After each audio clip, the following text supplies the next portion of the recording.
आजिर केकटा हूँ मो सबुठ special cake कहीं बीके फैमिली तरफ बा ब्रह्मकुमारी फैमिली तरफ 50th बर्थडे सेलिब्रेशन बा गोल्डन जुबली सेलिब्रेशन यहाँ को ऑर्डर कराइला। तो ये जो केकटा ना मु दीटा फ्लेवर केक स्टैंड सहित बनई फास्ट गोटे पाइनापल फ्लेवर आ गोटे rasmalai flavour. Pineapple flavour sponge आप बनईदे पाइनापल फ्लेवर तापर ताको एज यूजुअल जमती क्रीम आउ पाइनापल क्रश देकी ताको आइसिंग करदेवे भल भाव में क्रम कोट करिकी।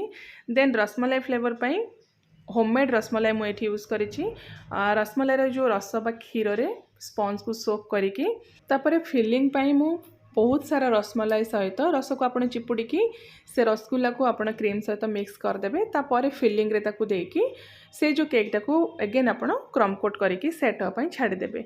आउ सपोर्ट पाइना केक भितर मुझे 2 ରୁ 3टा डबल रखीदे जोटा आप निहाती रखिए जदि टल केक बनाऊँच।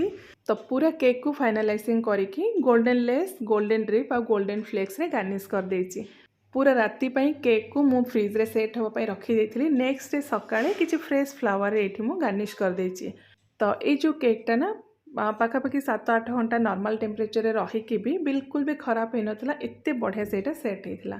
तो ये केक रो फाइनल लुक यहाँ होप आपण समस्त को पसंद आस्थिबा।